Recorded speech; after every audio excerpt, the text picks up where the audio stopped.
Assalamualaikum warahmatullahi wabarakatuh. Selamat pagi, salam sejahtera untuk kita semua. Gimana kabarnya Bapak Ibu semuanya pagi ini? Semoga semua dalam keadaan sehat dan semangat untuk kita diskusi yang inspiratif di pagi hari ini. Terima kasih atas antusiasmenya Bapak Ibu yang sudah bergabung di pagi hari ini dari regulator, praktisi, akademisi maupun pemerhati keberlanjutan. Perkenalkan, izinkan saya Nashwa untuk memandu jalannya diskusi hari ini. Untuk kesempatan kali ini yang kami hormati ada Ibu Kuki Sujahmun selaku Direktur Eksekutif Indonesia Research Institute of Decarbonation. Yang kami hormati juga Ibu Citra Retna, Kepala Badan Berkelanjutan Ekonomi Hijau IAITB, serta Direktur Artikel 33 Indonesia. Yang kami hormati juga ada Pak Aris yang akan memandu moderator kita hari ini, serta Bapak Ibu yang kami banggakan. Puji syukur kita panjatkan kehadirat Allah karena atas rahmat hidayatnya pagi hari ini kita bisa sama-sama mengikuti sharing session volume 3 ya Bapak Ibu dengan tema pembiayaan hijau untuk infrastruktur yang diselenggarakan oleh APTA sebagai wadah kolaborasi dan knowledge sharing di bidang pembiayaan infrastruktur.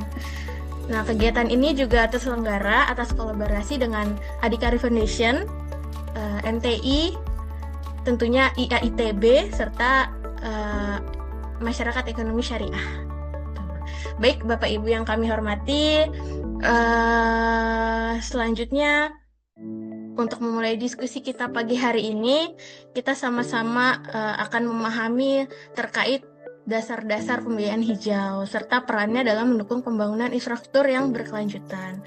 Sebelum kita masuk ke sesi utama, izinkan kami perkenalkan ada Ibu Citra Retna untuk memberikan sambutan sekaligus pandangan pengantar terhadap tema diskusi kita pada pagi hari ini. Ibu Citra, beliau berpengalaman di lebih dari 30 tahun di bidang sumber daya alam, perubahan iklim, dan energi, dan merupakan salah satu pendiri ya dari Artikel 33 Indonesia yang saat ini juga menjabat sebagai Kepala Badan Berkelanjutan Ekonomi Hijau IAITB. Dengan pengalaman beliau ini tentunya pandangan yang disampaikan akan sangat relevan untuk membuka diskusi kita hari ini. Kepada Ibu Citra kami persilahkan. Baik, terima kasih. Selamat pagi, salam sejahtera untuk kita semua. Assalamualaikum warahmatullahi wabarakatuh. Yang terhormat para narasumber, para hadirin yang saya hormati, dan juga para kolaborator yang menyelenggarakan acara ini ya, ada APTA, Adhikari, dan juga lembaga-lembaga lain. Izinkan saya mewakili Badan Berkelanjutan dan Ekonomi Hijau dari IAITB dan juga mungkin mewakili IATL ITB, dua unit atau dua institusi yang sangat punya concern tinggi pada isu-isu berkelanjutan. Hari ini senang sekali sudah berkumpul, kita semua berkumpul dalam sebuah acara sharing session yang sangat menarik dan penting, membicarakan masa depan pembangunan yang tidak hanya bertumbuh tapi juga berkelanjutan dan inklusif. Dan kita tahu di soal ini infrastruktur sudah lama menjadi tulang punggung pembangunan ekonomi ya, tetapi di era krisis iklim dan ketimpangan sosial seperti saat ini, pendekatan pembangunan infrastruktur tidak lagi bisa bersifat konvensional. Kita membutuhkan sebuah transformasi, sebuah terobosan, dan disinilah peran pembiayaan hijau menjadi sangat krusial. Pembiayaan hijau kita tahu bukan hanya sekedar instrumen keuangan, tapi juga sebuah komitmen untuk memastikan bahwa setiap investasi yang kita lakukan hari ini itu tidak mengorbankan masa depan generasi mendatang. Ini berarti mengarahkan aliran modal ke proyek-proyek yang rendah karbon, yang tahan terhadap perubahan iklim, serta memberikan manfaat inklusi sosial yang tinggi. Dan kita tahu Bapak Ibu semua, Indonesia sebagai negara berkembang dengan kebutuhan infrastruktur yang besar menghadapi tantangan tapi juga sebetulnya sebuah peluang. Di satu sisi kita membutuhkan investasi yang signifikan untuk membangun energi bersih, transportasi berkelanjutan, pengelolaan air, atau kota yang tangguh. Tapi di sisi lain, keterbatasan fiskal kita menuntut kita untuk lebih inovatif dalam memobilisir sumber-sumber pembiayaan. Oleh karena itu, menurut kami, kolaborasi seperti ini menjadi kunci. Pemerintah tidak bisa lagi berjalan sendiri tentunya. Kita membutuhkan kemitraan yang kuat antar sektor publik, sektor swasta, lembaga keuangan, dan masyarakat sipil.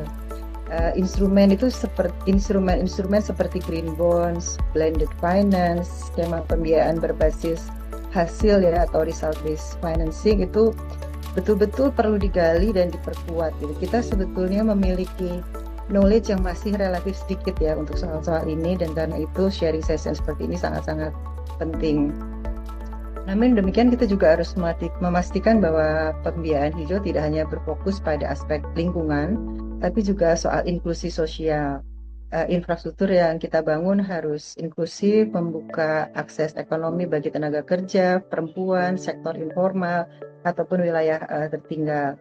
Dengan demikian kita seperti menghadapi double challenge gitu ya, double tantangan soal ini. Hadirin yang saya hormati, keberhasilan pembiayaan hijau karena itu tidak hanya diukur dari besarnya dana yang terkumpul, tapi juga dampak nyata yang dihasilkan seperti berkurangnya emisi, meningkatnya ketahanan masyarakat, serta munculnya peluang-peluang ekonomi baru yang berkelanjutan. Karena itu senang sekali untuk sharing session hari ini. Mari kita jadikan momentum ini sebagai titik tolak untuk memperkuat komitmen kita, memperkuat kolaborasi kita, dan mempercepat aksi-aksi kita di lapangan. Saya rasa masa depan infrastruktur berkelanjutan benar-benar ada di tangan kita, tangan Bapak, Ibu, dan para hadirin di sini, di mana pembiayaan hijau menjadi salah satu kunci untuk mencapainya. Terima kasih. Wassalamualaikum warahmatullahi wabarakatuh. Salam sejahtera untuk kita semua, dan dengan senang hati menunggu diskusi-diskusi kita yang mencerahkan hari ini. Terima kasih, saya kembalikan kepada moderator. Baik, Ibu, terima kasih kami sampaikan Bu Citra atas sambutannya yang sangat insightful ya. Insyaallah. Selanjutnya, sebelum kita lanjutkan, ada beberapa informasi yang akan disampaikan ya. Acara ini akan berlangsung selama kurang lebih 90 menit. Peserta nantinya akan dapat menyampaikan pertanyaan melalui kolom chat atau secara langsung ya, on cam gitu. Next, mohon mikrofon selama sesi pemaparan untuk di mute, dan kegiatan ini akan direkam dan dibagikan kepada peserta setelah acara selesai. Dan izin nanti kami akan memberikan absensi untuk dikirimkan sertifikat. Mungkin begitu. Selanjutnya kita akan masuk ke sesi utama untuk mendalami pembiayaan hijau lebih lanjut. Untuk memandu jalannya diskusi, izinkan saya perkenalkan moderator kita yang akan memandu diskusi nanti, Bapak Insinyur Aris Rinaldi, merupakan praktisi dan akademisi di bidang infrastruktur, khususnya sumber daya air dan infrastruktur berkelanjutan. Yang akan memandu diskusi kita pada hari ini, Bapak Aris Rinaldi, kami persilakan. Oke, baik, terima kasih Bu Natsua. Apakah suara saya terdengar, Bu? Terdengar, Bapak. Terima kasih Bu Natsua selaku host pada kegiatan kali ini, yang mana tadi sudah disampaikan oleh host bahwa kegiatan kali ini merupakan kegiatan ketiga ya Bapak Ibu semua. Yang pertama itu kita sudah menyelenggarakan dengan tema KPBU. Yang kedua, kalau saya lihat juga temanya tentang syariah, dan yang ketiga ini relate dengan pembiayaan hijau untuk infrastruktur. Nanti detailnya berkaitan dengan Perpres 110 2025. Sebelum kita masuk ke agenda utama kita, izinkan saya untuk memperkenalkan narasumber kita. Mungkin tadi sudah di-mention ya oleh host, dan kami juga mengucapkan terima kasih ke Bu Citra atas sambutannya. Semoga acara ini bisa berjalan dengan baik ya Bapak Ibu semua di sela-sela akhir pekannya ya. Alhamdulillah dengan adanya online ini semua jadi borderless ya, dari Sabang sampai Merauke, juga mungkin ada peserta juga dari luar negeri ini. Dan Sebelum masuk ke acara inti, saya coba memperkenalkan narasumber kita. Narasumber kita kali ini Ibu Kuki Sujahmun ya, Bu Kuki ya. Beliau ini praktisi dan aktif juga di bidang pembiayaan infrastruktur hijau, yang mana kalau kita perhatikan CV-nya sebenarnya panjang sekali ya. Yang di-sharing ke saya, alhamdulillah ini singkat ya Bu Kuki, tapi saya coba detailkan saja ya. Eh, Bu Kuki Sojahmon ini nama lengkapnya Mukti Handayani Sojahmon ya Bu ya. Ini sepertinya masih ED Bu ya. Mohon maaf kalau saya salah sebut Bu ya. Karena saya gen milenial ini Bu. Merupakan salah seorang pendiri dan sejak Desember 2020 hingga saat ini menjadi Direktur Eksekutif Indonesia Research Institute for Decarbonation ya, atau IRID. Dan Ibu Kuki ini telah bekerja di isu perubahan iklim sejak menyelesaikan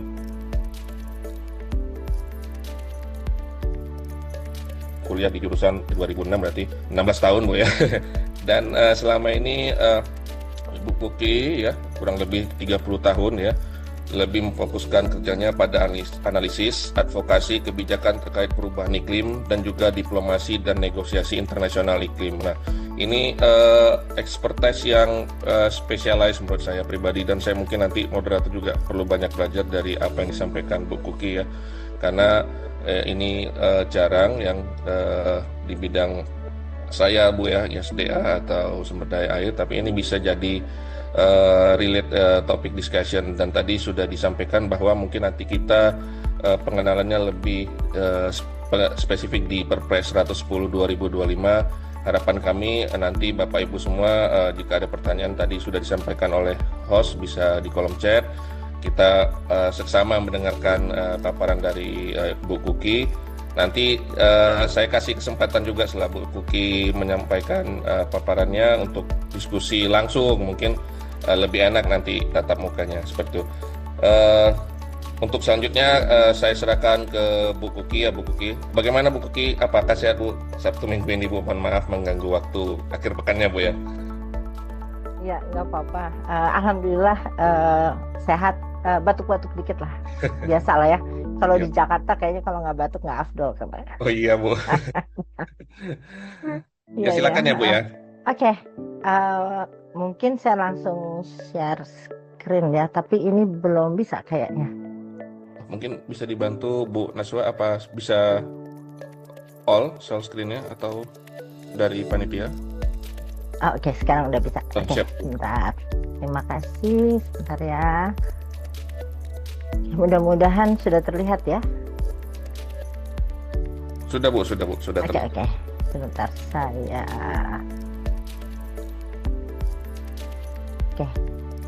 Oke. Ya, terima kasih rekan-rekan sekalian. Sebentar, sambil saya ini supaya bisa memantau.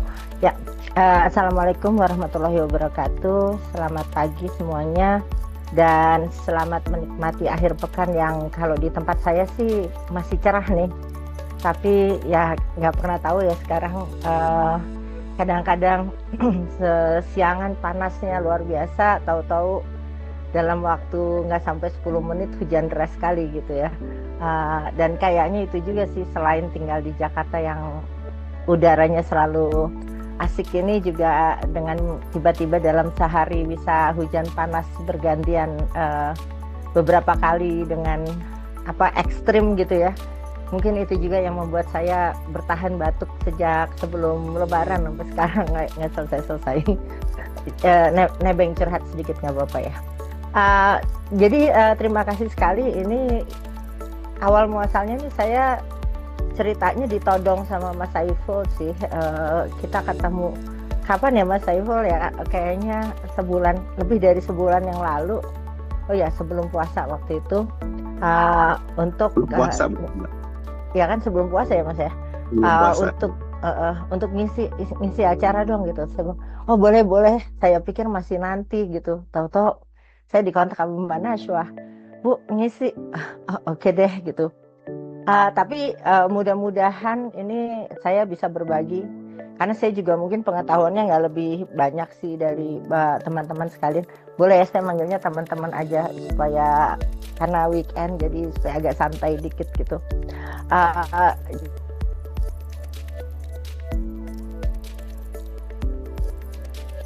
Jadi mungkin akan tentang pembiayaan hijau untuk infrastruktur, judulnya kan mengerikan soalnya gitu. Jadi tadi saya bilang sama Mas Saiful, Mas karena saya lebih banyak di isunya perubahan iklim, mungkin saya larikan dikit ya gitu ya ke arah Perpres 110 2025 yang memang baru keluar bulan Oktober tahun lalu gitu ya.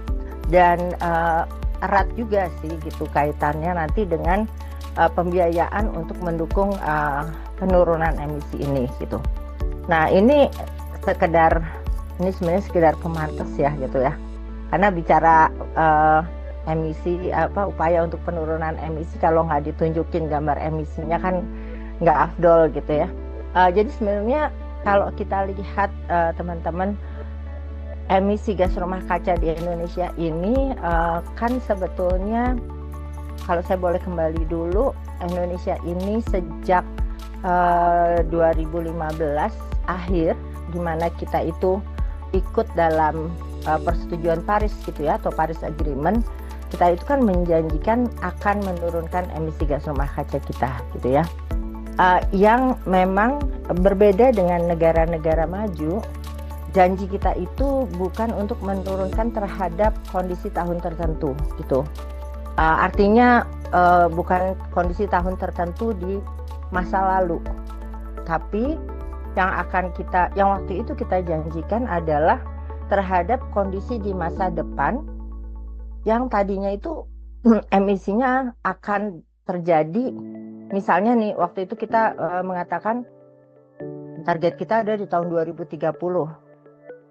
Target kita di tahun 2030 kalau Indonesia tidak melakukan upaya mitigasi yang dijanjikan, itu kita sebutnya business as usual gitu ya, itu emisinya misalnya sebesar X gitu.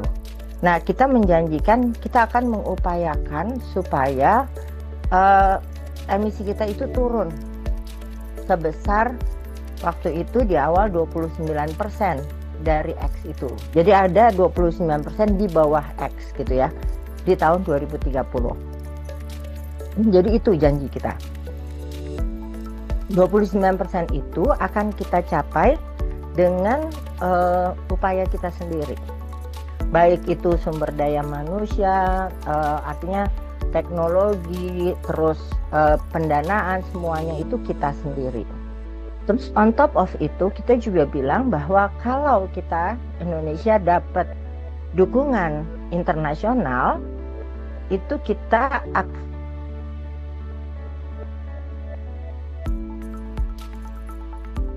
menurunkannya kita di awalnya. Lalu di tahun 2022 kalau saya nggak salah kita meningkatkan gitu, sehingga angkanya lebih besar menjadi 31,89 kalau saya 98 kalau saya nggak salah, dan 42 ya kalau nggak salah gitu ya. Saya udah mulai lupa nih angkanya gitu ya. Tapi begitu, jadi masih terhadap angka tahun 2030 kalau business as usual. Kenapa begitu? Waktu itu karena pertimbangannya adalah sebagai negara berkembang, tadi Mbak Citra juga bilang kita Indonesia ini masih harus terus membangun gitu. Jadi kita masih punya masih perlu space gitu ya untuk membangun, yang sebagian besar kan memang pembangunan ini pada umumnya akan juga sejalan dengan emisi yang dihasilkan. Jadi sebetulnya kenapa juga emisinya Indonesia ini masih terus naik gitu.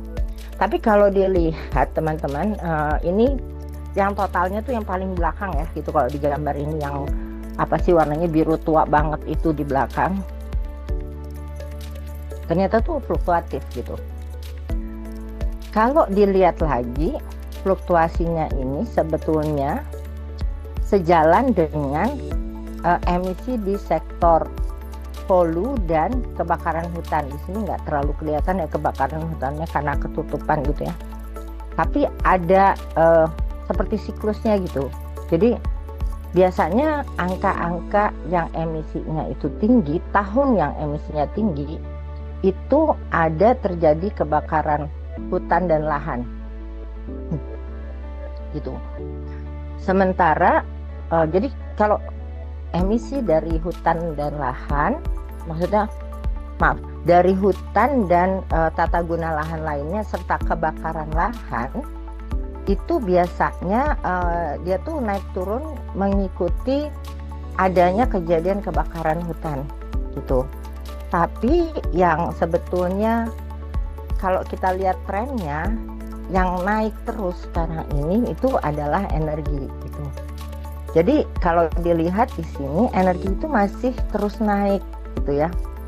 Nah, energi di sini perlu dipahami juga, energi yang dimaksud itu memang lumayan besar gitu lingkupnya. Jadi mulai dari penyediaan energi, bukan cuma listrik.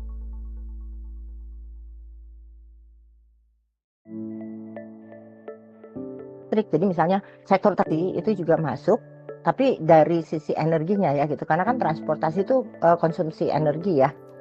Terus energi di industri gitu ya, baik itu listriknya maupun itu panasnya gitu, itu juga masuk. Dan juga energi yang ada di misalnya yang dipakai di rumah tangga, di perkantoran, di gedung, di komersial dan segala macam. Jadi memang bisa dibayangkan sih itu naik terus gitu ya. Ya sesederhana atau segampangnya itu kan sebetulnya jumlah orang naik ya, space yang jumlah rumah tangga naik gitu ya, pasti otomatis naik juga gitu jumlah konsumsinya.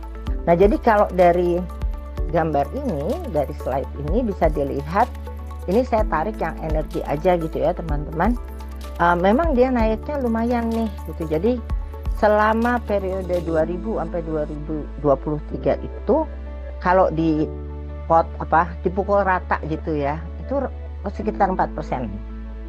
Ada naik turunnya gitu ya. Turun ini kan kelihatan nih di Covid ya gitu ya. Ini ngedrop banget waktu Covid terjadi nih gitu. Karena memang kita pada di rumah, sebanyak-banyaknya konsumsi yang di rumah juga ternyata nggak sebanyak itu gitu, karena banyak aktivitas yang lain yang terhenti juga gitu kan ya. Nah kenapa dia naiknya masih naik terus dan naiknya lumayan tinggi, itu utamanya kan karena konsumsi BBM dan juga konsumsi listrik gitu. Dan memang tidak bisa dipungkiri ya gitu, faktor yang paling besar itu ya mobilitas sebetulnya, baik itu mobilitas yang produktif maupun yang konsumtif gitu. Dan memang kalau kita lihat agak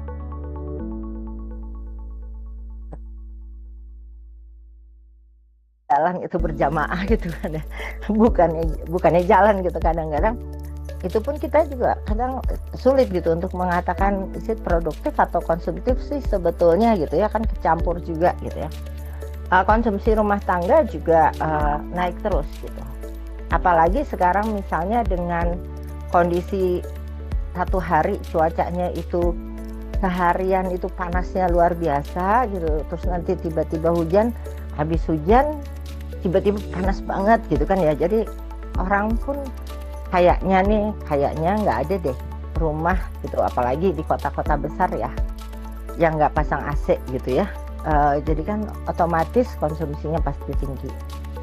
Di industri juga energi konsumsinya meningkat karena juga industrinya juga kan bertambah, jenis industrinya juga meningkat gitu ya. Di komersial juga, karena juga sekarang walaupun boleh dibilang misalnya kita bicara mallnya jadi sepi gitu, tapi kan nggak bisa juga lampunya dimatiin atau AC-nya dimatiin gitu kan. Sementara mallnya tumbuh terus nih jumlahnya gitu.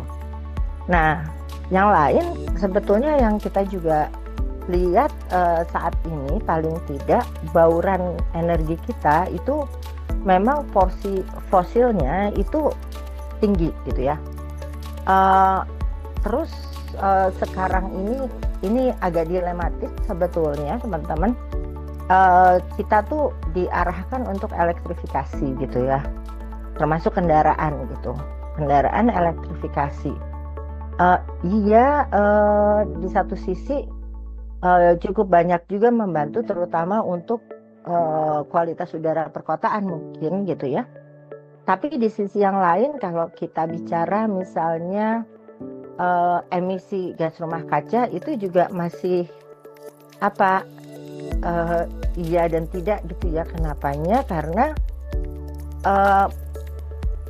sayangnya gitu, ini dia tuh sebenarnya kalau elektrifikasi bisa membantu cukup baik, tapi pada saat seperti di kita saat ini, di mana listrik kita itu masih dimonopoli oleh batu bara misalnya, pembangkitannya di Indonesia ini lebih dari 60% gitu ya, itu batu bara gitu. Jadi semakin banyak yang tergantung sama listrik, permintaan listrik semakin tinggi, yang akan tumbuh itu sayangnya masih justru yang fosil gitu. Jadi dilematis gitu ya. Nah ini yang memang jadi tantangan besar gitu kan. Sehingga sebetulnya kita tuh ada satu urgensi sih untuk bertransisi dan bertransformasi. Ini entah kenapa kata-katanya jadi sama nih sama tadi yang disampaikan sama Mbak Citra. Saya tadi langsung udah sama nih kita Mbak Citra. Jadi untuk menuju pemanfaatan energi yang lebih bijak sih, dan juga lebih bersih dan berkelanjutan gitu ya. Nah sayangnya ini saya mungkin lebih fokusnya di energi gitu ya, yang di sini, karena kita lihat ada disparitas harga energi. Ini utamanya nanti kalau bicara mungkin yang di listrik, saya nggak tahu apakah ada teman-teman yang di listrik misalnya gitu ya. Terus ada lagi yang lain adalah kita tuh jadi udah lock in gitu di teknologi dan juga infrastruktur yang lebih mendukungnya itu sayangnya energi berbasis fosil sekarang ini. Termasuk misalnya jaringan transmisi kita gitu ya. Jadi misalnya jaringan transmisi Indonesia ini yang untuk listrik gitu ya, itu memang kondisinya belum cukup advance untuk bisa menerima cukup banyak energi dari sumber-sumber terbarukan, apalagi sumber-sumber terbarukan yang sifatnya itu nggak stabil gitu ya.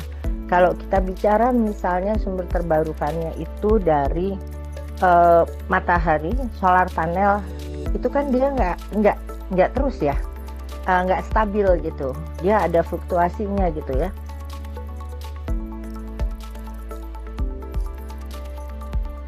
Ada faktor jaringan transmisi kita gitu, sehingga memang ada kendala lagi di situ gitu, yang perlu ada kayak ada buffernya, perlu ada kayak storage system gitu ya. Nah terus ada lagi isu soal akses ke teknologi dan infrastruktur yang non fosil atau yang terbarukan ini, dan ya ini dia yang selalu jadi isu ya, itu kayaknya di mana-mana sih ya, masalah dana dan pembiayaan gitu. Dan yang ini kalau menurut kami, ini saya dan teman-teman gitu ya, di IRIT dan juga teman-teman yang lain, kita tuh ngelihat kadang-kadang ada ya mungkin pesan yang salah yang disampaikan gitu ya.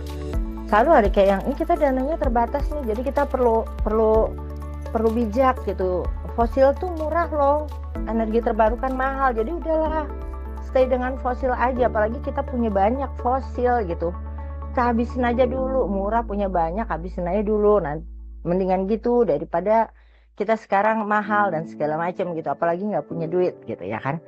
Ya jadi selalu kayak yang kita tuh dibenturkan sama itu. Jadi memang perlu sih gitu, jadinya ada pembiayaan inovatif dan yang ada fokusnya untuk dukungan ke aksi hijau gitu ya. Apalagi kita bicara penurunan emisi ini gitu. Kenapanya? Karena kan balik lagi ya, kita Indonesia udah janji gitu sebenarnya ke dunia mau ikutan gitu nurunin atau ikutan tanggung jawab deh ya untuk ngatasin isu iklim ini. Nah, barangkali ini justru yang di bagian pembiayaan hijaunya tadi juga sebenarnya waktu pembukaannya juga Mbak Citra udah sampein pemerintah Indonesia sendiri juga udah punya kan beberapa gitu ya pembiayaan hijau gitu kayak yang Green Sukuknya gitu. Dan Green Sukuknya Indonesia ini kan memang untuk mendukung infrastruktur hijau gitu, untuk membantuin pembiayaan untuk energi terbarukan, efisiensi energi, transportasi gitu ya, karena ada MTI juga kan di sini ya kalau nggak salah, benar nggak sih? Terus ada waste to energy gitu ya, green buildings gitu, terus ada juga pertanian gitu ya. Terus green bonds gitu ya, yang ini specifically loh untuk mendukung pencapaian NDC. Jadi sorry tadi saya lupa, tadi saya udah bilang nggak sih di awal yang tadi target kita 2941 ke internasional itu yang namanya NDC gitu ya, Nationally Determined Contributions. Jadi Indonesia itu atau semua sebetulnya anggotanya Persetujuan Paris itu bikin janji komitmen yang namanya NDC itu.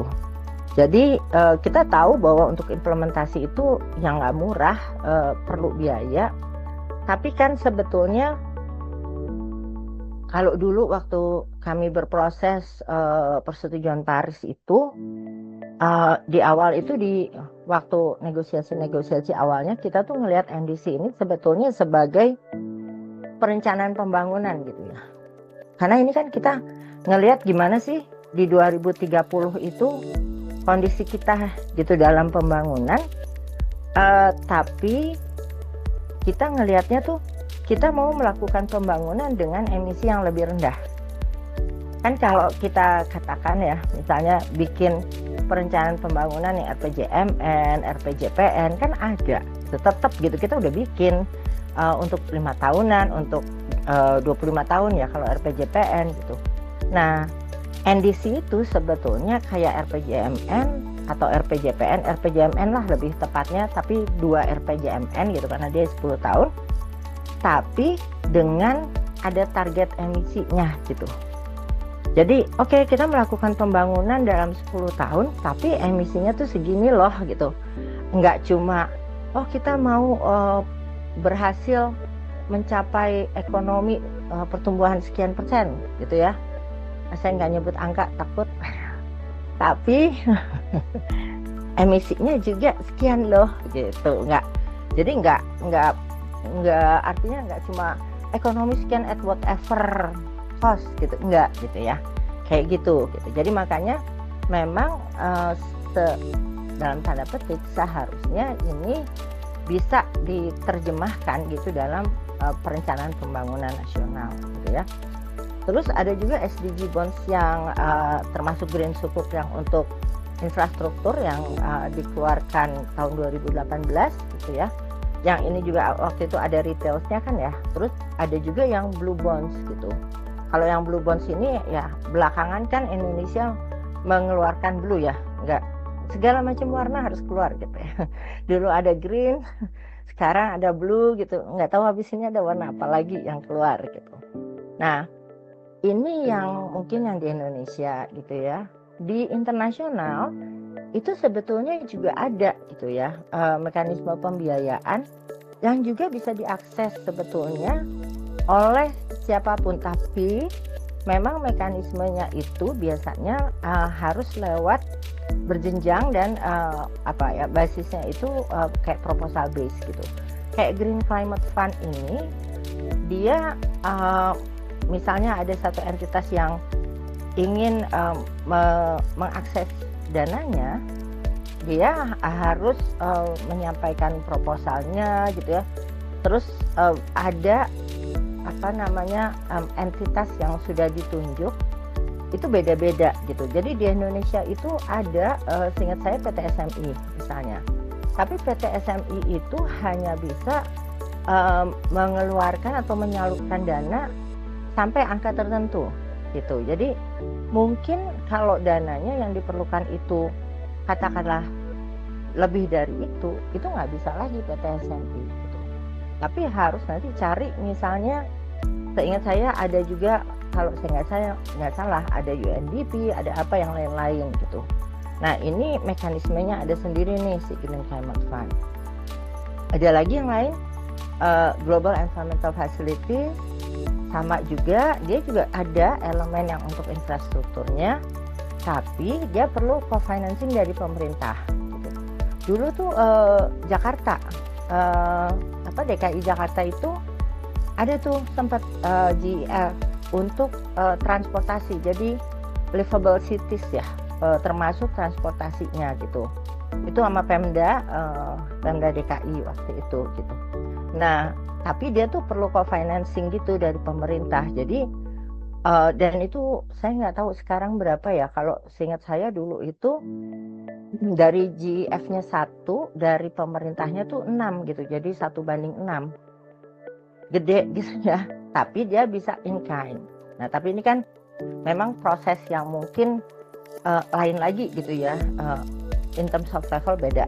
Nah, terus yang lain ini yang mungkin saya akan share agak lebih banyak, itu yang kita sering dengar barangkali atau mungkin juga belum sering tahu soal nilai ekonomi karbon atau carbon pricing. Nah sekarang ada ada aturannya itu yang Perpres ya nomor 110 tahun 2025. Jadi ini relatif baru Oktober tahun lalu gitu dikeluarkannya. Nah mungkin untuk memberikan gambaran juga sih kepada teman-teman sekalian, apa sih ya gitu sih nilai ekonomi karbon itu gitu. Ini tidak bermaksud mengajari ya, cuma sharing aja. Jadi kalau kita bicara nilai ekonomi karbon itu sebetulnya ada dua, secara garis besarnya itu ada dua gitu ya, yang market based sama non market based. Nah yang non market based itu biasanya kita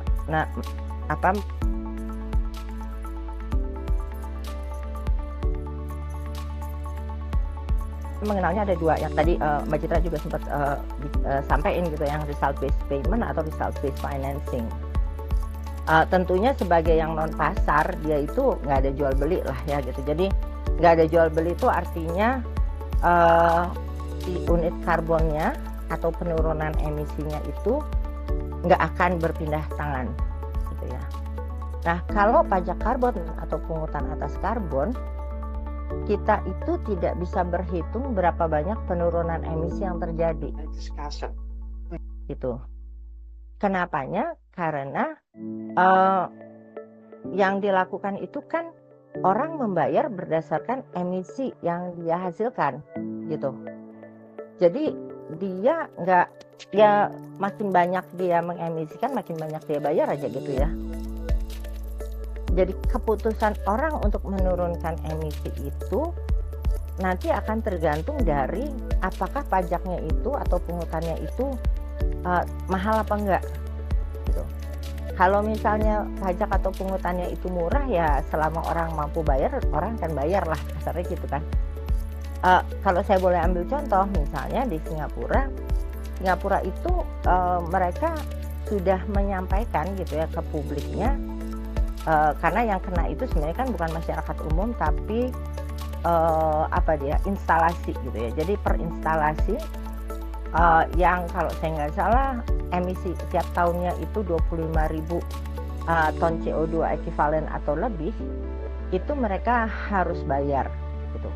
Di awal itu bayarnya tuh cuma $5 per ton. Jadi gini, kalau di Singapura itu kalau emisinya 24.999 itu nggak bayar sama sekali ya. Tapi begitu 25.000 itu bayar mulai dari 1 sampai berapapun emisi dia gitu. Tapi kalau 24.999 dia gratis. Nah, jadi waktu awal dia bayar $5 Singapura per ton gitu. Tapi terus dinaikin tuh, dinaikin jadi 25 kalau saya nggak salah. Nah terus mereka udah ngasih tahu nanti nih kalau saya nggak salah 2028 mereka akan naik lagi jadi 50 gitu. Terus nanti tahun 2030 apa ya kalau nggak salah akan naik lagi jadi 80. Orang kan udah mikir dong, iya dulu 20 misalnya dia 30.000, dulu cuma bayar 30.000 kali 5, tapi habis itu bayar kali 25, habis itu nanti bayar kali 30, nanti bayar kali 80. Dia kan mikir daripada aku bayar 80 kali 30.000, mendingan aku ganti teknologiku gitu, investasi sekarang, jadi aku udah nggak harus bayar lagi gitu. Nah itu ada orang, pajak karbon itu sebetulnya untuk membantu orang membuat keputusan itu di bisnisnya gitu. Kapan dia akan shifting, tapi harusnya rencana atau istilahnya kan peta jalan seperti apa tarif itu harus disampaikan gitu.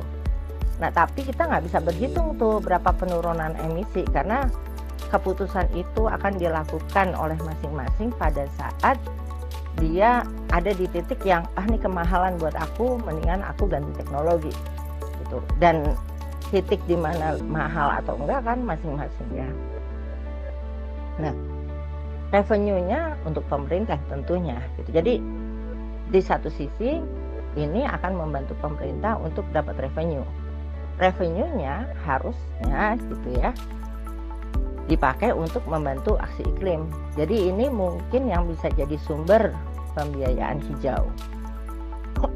Nah, yang kedua, yang non pasar itu yang result based payment ya gitu ya.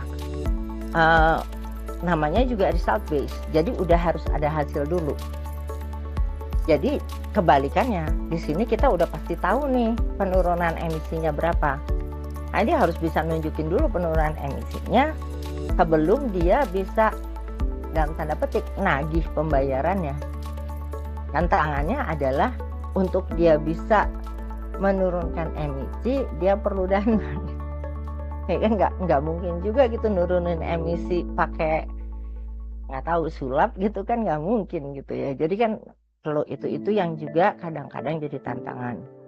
Nah nanti waktu dia udah dapet dananya, harusnya si revenue-nya ini didistribusikan di antara pihak-pihak yang berkontribusi pada terwujudnya result itu gitu ya. Jadi kalau di result based payment-nya kehutanan atau yang berbasis lahan itu di awal, sejak awal itu udah harus ada yang namanya benefit sharing mechanism gitu. Jadi siapa saja pihak-pihak yang nanti akan berkontribusi gitu ya dalam capaian ini, karena kan berkontribusi ini kan bisa dipaksa juga ya. Bisa dipaksa gitu ya, karena misalnya nih kalau satu area ditetapkan menjadi area yang harus masuk dalam result based payment, bisa saja di area itu misalnya ada lahan konsesi gitu. Lahan yang udah ada konsesinya tapi nggak boleh diapa-apain karena dia harus dikonservasikan gitu. Jadi mau nggak mau si perusahaan kan nggak boleh katakanlah motong, nggak boleh apa-apa gitu ya. Jadi dia kan harus dapat gitu. Masyarakat lokal mungkin juga ada di situ yang kayak gitu-gitu, itu semua nanti harus dapat bagian. Nah, yang berikutnya adalah yang berbasis pasar. Yang berbasis pasar, judulnya aja berbasis pasar, pasti ada jual beli gitu. Nah, tapi ini ada dua juga. Yang satu yang mandatory atau compliance, di mana nanti si pembeli itu akan memakai penurunan emisi atau unit karbonnya itu untuk pemenuhan kewajiban. Nah, kalau gitu kan udah pasti si unit karbonnya itu berpindah tangan ya haknya gitu. Dan ada lagi yang misalnya dia nggak akan pakai itu untuk pemenuhan kewajiban, tapi misalnya untuk apa ya kayak green image dan segala macam gitu. Nah ini dia yang kita sebut biasanya sebagai yang sukarela ya, perdagangan sukarela.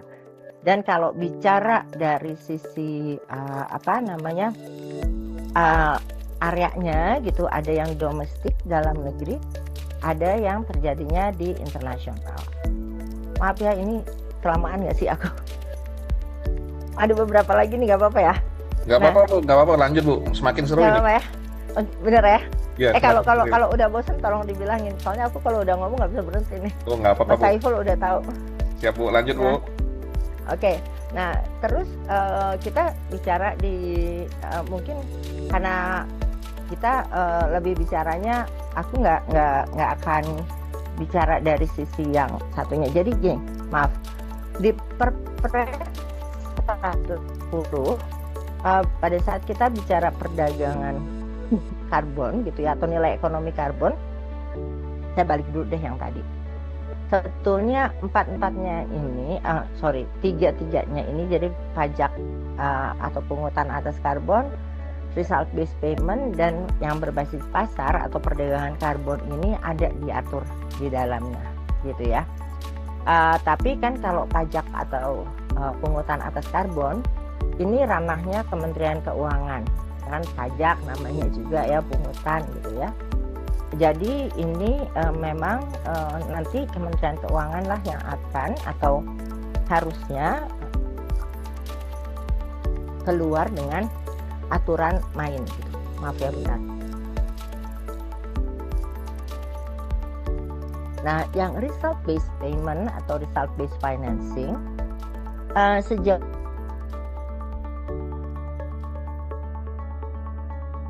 ini yang banyak itu ada gitu. Jadi memang bukannya nggak bisa sih, cuma belum ada aja gitu. Jadi mungkin nanti juga bisa dieksplor gitu. Misalnya efisiensi energi barangkali juga bisa gitu ya, di gedung atau apa itu barangkali juga bisa. Hanya memang sejauh ini belum ada gitu. Mungkin nanti kalau saya melihatnya, kenapa? Karena kembali lagi sekarang ini kan semua pihak atau semua negara lah ya, kalau saya boleh bilang, yang ada di bawah persetujuan Paris ini kan diberikan kewajiban atau mungkin berkomitmen ya tadi ya, berkomitmen di bawah dalam bentuk NDC tadi. Dan itu kan komitmennya kasarnya itu menurunkan emisi gitu ya. Sehingga memang kalau result based payment, karena tidak terjadi perpindahan tadi ya, hasil penurunan emisi gitu, ini kan jadi untuk yang memberikan financing, ini kalau kita bicara secara internasional ya, untuk yang memberikan financing ini kan jadi kayak charity ya. Nah ini memang jadi semakin berkurang sih, karena mereka juga memerlukan unit penurunan emisi ini kan untuk mereka memenuhi target mereka. Nah mungkin justru result based payment ini atau result based financing ini nanti bisa jadi berkembang justru di domestik juga gitu. Nah ini yang memang sekarang belum tereksplor sejauh ini gitu yang saya pahami. Nah yang berbasis pasar ini yang kita kenal sebagai perdagangan karbon, dan berdasarkan Perpres itu sendiri ada dua jenis sebetulnya gitu. Yang satu itu yang dikenal sebagai perdagangan emisi, tapi saya nggak sampaikan di sini karena kalau yang perdagangan emisi itu memang harus yang terlibat pun nantinya dan yang mengaturnya itu memang dari sisi pemerintah gitu ya. Jadi saya rasa nggak perlu saya share di sini karena itu akan arrangement dan segala macamnya di pemerintah gitu.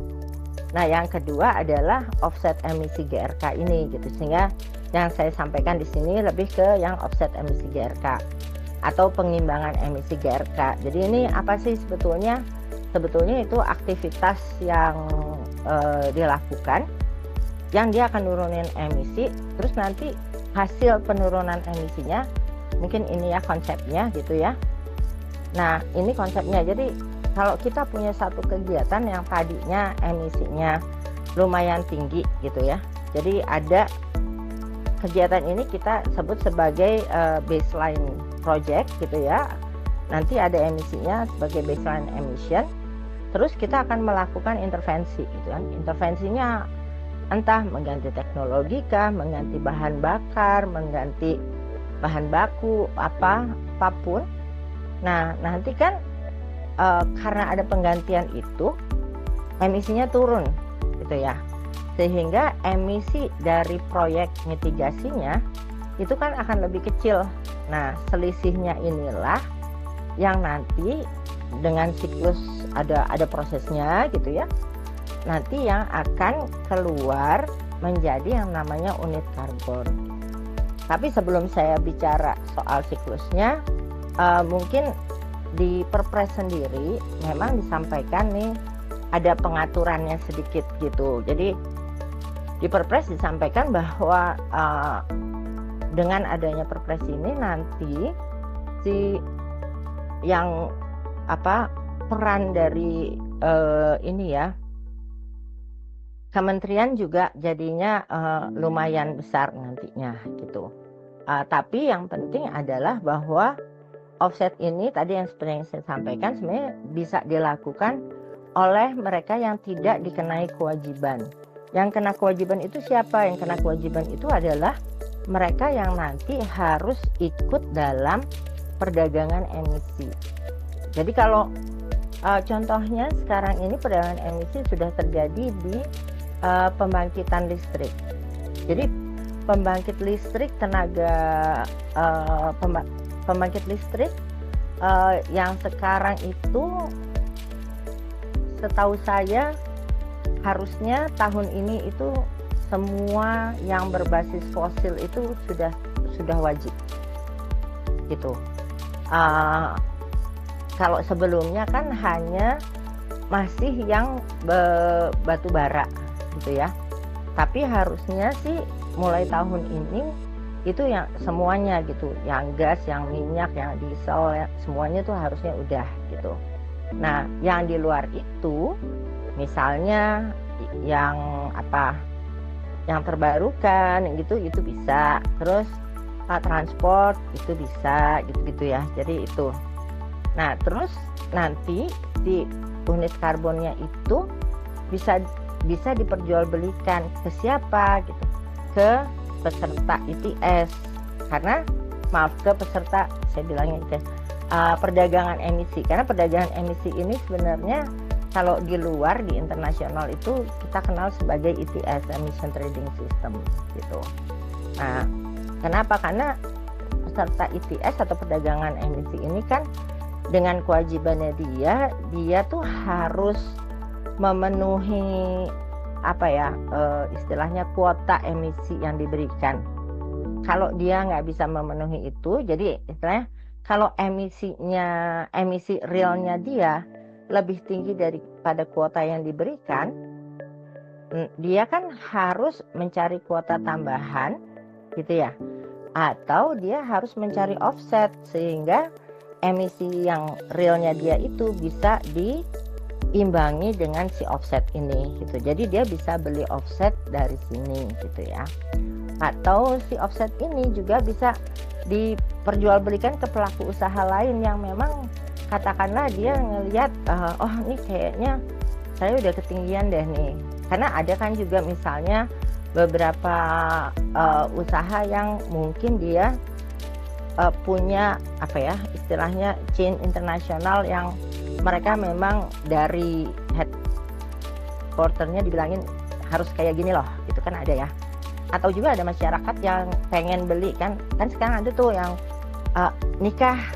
pernikahan gitu ya, mau dengan di offset gitu kan, ada tuh yang kayak gitu-gitu. Nah terus ini juga si offset ini unitnya tuh yang ngeluarin ada beberapa gitu ya. Jadi di Indonesia sendiri ada standar nasional, terus UNFCCC ini yang ngatur soal perubahan iklim itu juga ngeluarin. Nah, itu yang namanya di bawah artikel 6. Dulu ada CGM dan juga ada standar-standar internasional lainnya. Nah, ini tadi saya udah sampaikan, tapi tadi saya sempat sampaikan juga kan bahwa ada siklusnya gitu ya. Dan barangkali ini nanti yang bisa jadi bayangan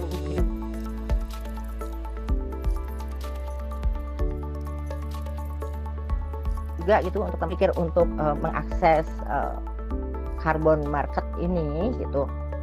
Nah, memang misalnya teman-teman punya ide, oh nih saya misalnya ya, contohnya tuh kan kalau transport lah, misalnya transport itu mau mengganti atau ini yang contoh yang udah kejadian itu di Bangkok gitu ya. Bangkok itu kan mereka mengganti fleet bisnya, tadinya pakai BBG ya Mas Saiful ya, tadinya gas ya Mas Saiful, ganti jadi listrik kalau saya nggak salah gitu ya. Ya, betul ya Mbak. Ya kan, jadi dari ide proyeknya itu mengganti dari gas ke listrik gitu. Nah, dia bikin proposalnya ini kan nggak harus sendiri juga, bisa dibantu sama konsultan teknis gitu.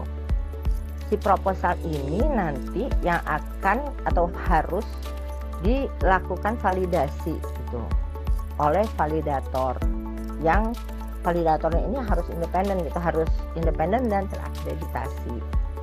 Sesudah ini nanti tervalidasi, barulah akan terdaftar gitu ya. Kalau udah tervalidasi, dia akan didaftarkan kan. Terus proyeknya ini diimplementasikan. Saat proyek diimplementasikan kan secara berkala kan, biasanya tiap tahun kan dipantau ya, monitoring gitu kan. Terus kan dihitung, dihitung dan dilaporkan gitu kan. Kayak apa sih capaiannya gitu. Karena kan waktu di proposal proyek ini biasanya disampaikan tuh kayak tadi ya, kalau ingat yang di gambar ini kan, nah emisi sebelum aksi mitigasi itu, ini kita ngambil contoh yang si bis tadi gitu ya, itu adalah berapa banyak sih emisi dari bis waktu dia pakai BBG gitu. Nah, emisi proyek mitigasi adalah berapa banyak emisi pada saat dia sudah menjadi bis listrik kan. Nah, emisi dari proyek mitigasi atau emisi waktu dia sudah jadi bis listrik itu kan akan dimonitor, diukur gitu ya, dan dicatat, dan ini yang dilaporkan gitu kan. Sehingga nanti akan ketahuan tuh berapa penurunan emisinya gitu kan. Dan inilah nanti hasil ini, yang penurunan emisi ini nanti ketahuan nih kan, yang di biru penurunan emisi ini nanti yang akan dilakukan verifikasi. Verifikasinya dilakukan oleh lagi-lagi verifikator yang independen dan harus terakreditasi.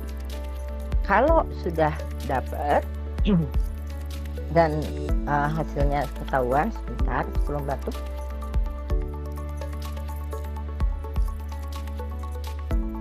Maka nanti verifikator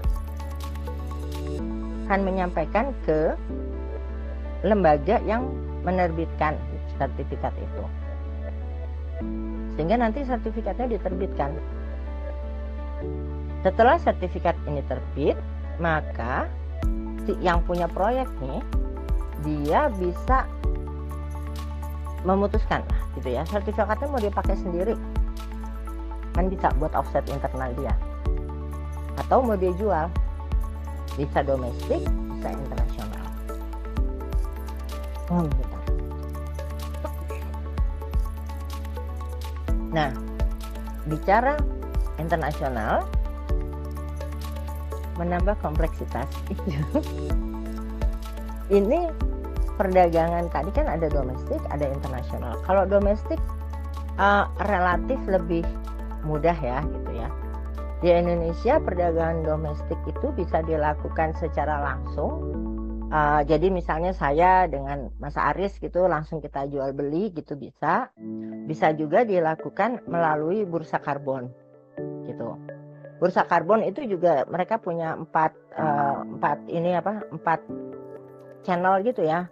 Ada yang transaksi langsung, ada beberapa deh saya lupa namanya gitu ya. Ada yang negosiasi, ada yang pakai marketplace, ada dua lagi saya lupa gitu. Jadi mereka punya ininya gitu ya.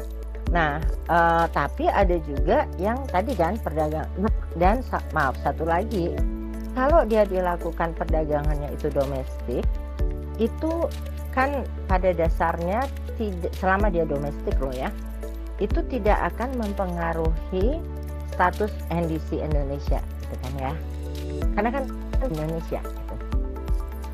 penurunan emisinya itu tetap stay di Indonesia, nggak akan diakui oleh negara lain. Kasarnya kan gitu ya. Nah, yang akan ada kompleksitas adalah pada saat dia perdagangannya itu terjadi untuk perdagangan internasional. Ya. Jadi pada saat perdagangan tadi, unit karbonnya tadi itu dilakukan untuk internasional, maka ada dua nih, perdagangan yang sifatnya mandatory atau compliance gitu ya, dan yang sifatnya sukarela. Gitu. Nah, kalau dia yang mandatory, ini dia kan memang ada sekarang ini yang jelas ada itu yang di bawah persetujuan Paris ya. Nah, yang di bawah persetujuan Paris ini adanya di bawah pasal 6 atau artikel 6, dia ada di bawah artikel 6.2 dan 6.4. Kalau yang artikel 6.2 pada dasarnya ini adalah kerjasama pemerintah, jadi antar pemerintah. Barangkali teman-teman ada yang sudah pernah dengar joint crediting mechanism antara Indonesia dan Jepang gitu ya. Saya nggak tahu apakah familiar atau enggak, tapi ada tuh namanya joint crediting mechanism antara Indonesia dan Jepang, di mana yang berjanji apa sih namanya, memiliki perjanjian itu adalah pemerintah gitu ya. Nah, kedua pemerintah ini bikin perjanjian untuk kerjasama menurunkan emisi. Tapi yang mengimplementasikannya itu tidak harus pemerintahnya, tapi bisa misalnya pelaku usaha atau swasta atau Pemda atau siapapun gitu ya. Jadi nggak harus pemerintah.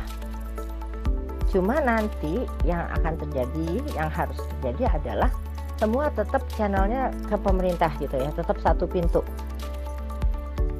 Kenapa? Karena tadi kalau ada transaksi dan segala macam itu tetap pintunya lewat pemerintah gitu.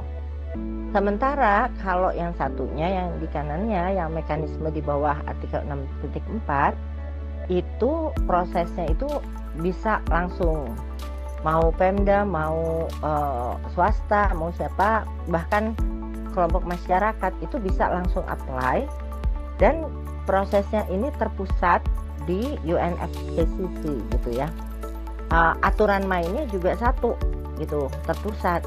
Kalau yang 6.2 aturan mainnya ini benar-benar tergantung pada kesepakatan tadi, kesepakatan kerjasama antar pemerintah itu. Jadi misalnya Indonesia sama Jepang itu belum tentu sama aturan mainnya sama Indonesia sama misalnya Jerman gitu, atau Indonesia sama Swiss itu belum tentu sama kan gitu. Jadi masing-masing punya aturannya sendiri gitu. Nah, yang akan terjadi biasanya kerjasama seperti ini dan juga yang ada di bawah 6.4 itu tujuan utamanya adalah untuk pemenuhan NDC dari pihak yang membeli gitu. Sehingga karena tujuannya untuk NDC yang membeli, maka akan diambilkan dari NDC-nya Indonesia gitu ya. Karena akan dipakai untuk NDC yang beli. Untuk itu harus ada yang namanya otorisasi dari pemerintah Indonesia gitu. Intinya pemerintah Indonesia tuh akan bilang bahwa oh ya nih saya memberikan otorisasi kepada pihak yang beli untuk memakai unit nomor let's say 1 sampai 100 dari proyek misalnya bis Transjakarta gitu ya, untuk pemenuhan NDC di Jerman misalnya gitu. Nah, karena akan dipakai di sana, maka tindak lanjutnya adalah, dan itu juga harus disampaikan, Indonesia akan mencoret unit 1 sampai 100 itu dari NDC-nya Indonesia. Itu yang namanya corresponding adjustment. Itu tadi untuk NDC. Nah, di sisi yang lain ada yang namanya OIMP gitu ya kalau di sini ya.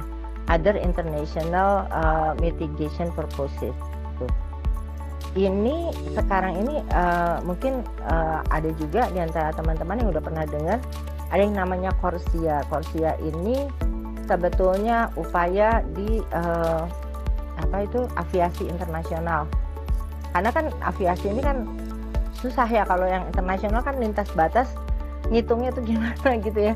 Siapa yang harus tanggung jawab terhadap emisinya, yang orang dia dari Jakarta ke katakanlah kemana, ke Washington DC lewat berapa negara dan segala macam gitu kan. Jadi kan yang diminta pertanggungjawabannya itu kan airlines-nya gitu. Nah, airlines-nya ini harus bertanggung jawab atas emisinya dengan tadi tuh konsepnya sama, dia harus membeli offset gitu. Nah, tapi dia kan karena pemenuhan tanggung jawab ini, dan by the way CORSIA ini walaupun airlines, tapi airlines itu kan clear dia ada di bawahnya negara mana gitu ya. Jadi tetap dia harus dapat otorisasi dan corresponding adjustment. Nah, ada catatan juga teman-teman, yang di bawah mekanisme kerjasama pemerintah di bawah 62 maupun 64 ini kan bisa aja nggak semuanya dijual gitu ya, nggak semuanya dibawa keluar. Ada juga yang sebagian itu boleh loh, sebagian itu tetap ditinggal di Indonesia dan itu nanti yang dipakai untuk pemenuhan NDC Indonesia juga ya. Nah, itu yang tadi ya, yang compliance. Nah, di sisi yang lain di pasar internasional ini, dan kalau nanti misalnya teman-teman ada yang katakanlah berminat gitu ya, seperti yang terjadi di tadi bis yang di Bangkok yang saya sampaikan, mereka kalau bis yang di Bangkok itu pakai artikel 6 ding, pakai 62 mereka. Tapi ada yang lain juga yang misalnya pakai standar internasional yang lain, itu yang melalui voluntary carbon market gitu ya. Nah, pada umumnya voluntary carbon market ini basisnya dia voluntary gitu ya. Jadi dari nature-nya dia sifatnya voluntary dan pemanfaatannya itu pada umumnya adalah untuk target sukarela. Jadi dia nggak masuk ke pemenuhan kewajiban gitu, sehingga dia juga pada dasarnya bukan untuk pemenuhan OIMP gitu ya. Jadi kan nggak perlu tuh si otorisasi maupun corresponding adjustment. Tapi beberapa negara dan juga untuk metodologi yang tertentu gitu, itu ada yang menerima atau diterima gitu ya, sehingga kalau dia bisa dipakai dan akan dipakai di NDC atau di OIMP, maka dia berlaku yang sama nih aturannya. Jadi dia jadi sama karena untuk memenuhi compliance gitu kan ya. Nah, tapi kalau misalnya dia dipakainya untuk sukarela, ya dia itu jadi sifatnya akan jadi untuk pemenuhan NDC host country-nya. Maaf ya kalau ribet ya. Ini emang selalu kompleks, tapi menurut saya perlu disampaikan supaya teman-teman kalau misalnya nanti karena ini kan ada satu proses yang mungkin relatif baru juga gitu ya, dan mungkin akan banyak yang nanti datang dan menawarkan, teman-teman juga perlu paham karena berdasarkan, dan ini yang rasanya belum saya taruh tadi, berdasarkan Perpres 110 juga, seandainya nanti teman-teman masuk ke perdagangan karbon ini untuk yang offset, itu akan memerlukan ada rekomendasi dan juga persetujuan dari menteri terkait gitu ya. Menteri terkait itu misalnya bisa jadi kalau kita mau melakukan kegiatannya itu terkait dengan efisiensi energi, nanti perlu rekomendasi dari Menteri ESDM gitu. Dan ini sekarang sebetulnya kementerian-kementerian sedang berproses untuk mengeluarkan permen-permen yang mengatur ini gitu. Jadi kayak cuma itu oke. Barangkali itu dulu Mas Aris dan teman-teman sekalian. Mohon maaf kalau panjang banget. Seperti biasa saya suka nggak bisa berhenti kalau udah ngomong. Terima kasih banyak. Assalamualaikum warahmatullahi wabarakatuh. Terima kasih Bu Kuki, ini penjelasannya kalau menurut kami sangat komprehensif sekali Bu ya, dan easy to understand Bu, karena pakai tabel pohon Bu ya, jadi sudah clear ininya arahnya kemana. Dan tadi sudah disampaikan dari penjelasan Bu Kuki, memang dari pembiayaan infrastruktur hijau ini banyak hal yang bisa kita summarize ya, mungkin nanti kita bisa lanjut di sesi diskusi, tapi ada beberapa yang penting yang kami rasa perlu jadi perhatian kita semua, terlepas saat ini memang kondisinya US dan Iran juga sedang kondisi tidak baik ya. Tadi juga disampaikan di paparan awal bahwa ada peningkatan konsumsi BBM, dan memang nanti ke salah satu poinnya ya di policy yang mungkin bisa kita update ya, misal di ASN itu tiap hari Jumat WFH, apakah itu bisa mengurangi pemakaian BBM dan listrik ke depannya. Dan tadi juga disampaikan oleh Bu Kuki ada beberapa poin penting, diantaranya carbon pricing dan juga Paris Agreement. Kami rasa hal ini juga sudah menjadi hal yang umum, tapi ada beberapa hal yang mungkin spesifik ya, seperti carbon trading tadi, terkait perdagangan emisi ya, bursa karbon.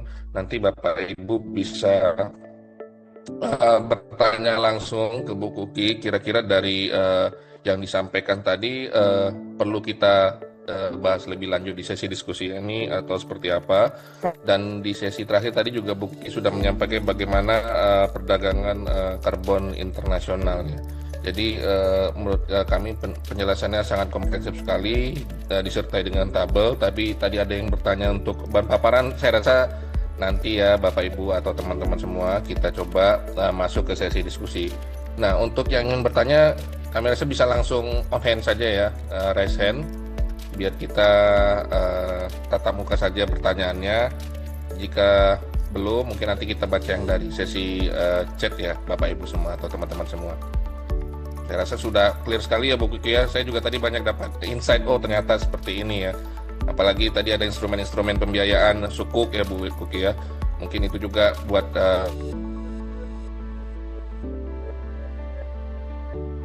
Bapak Ibu di luar sana yang selama ini taunya kalau saya Bu ya konvensional syariah, oh ternyata ada lagi diversifannya. Seperti itu. Silakan Bapak Ibu yang ingin bertanya, kita beri kesempatan sesi tanya jawab. Mungkin nanti waktunya kita set sampai 10.40 ya, karena akhir pekan kami rasa Bapak Ibu semua agendanya padat sekali nih, bisa mendatangkan Bu Kuki nih. Saya terima kasih sekali Bu Kuki ya, dapat kesempatan untuk bisa interaksi langsung di sosial media ini, Zoom ini Bu. Silakan Bapak Ibu semua yang ingin bertanya, kami buka kesempatan untuk bertanya langsung. Dan mungkin ada study case yang Bapak Ibu punya di projectnya. Tadi Bu Kuki juga sudah menyampaikan ada study case di Bangkok, di Singapura, dan mungkin Bapak Ibu semua juga sedang mencoba untuk skemanya seperti apa.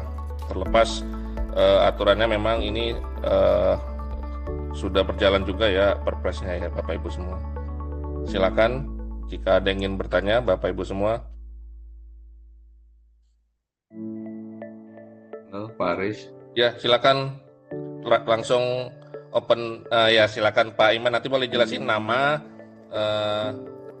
instansi atau dari mana Pak ya, biar kita sama-sama saling belajar ini Pak Iman ya, ini ilmunya langka sekali ini. Silakan Pak Iman.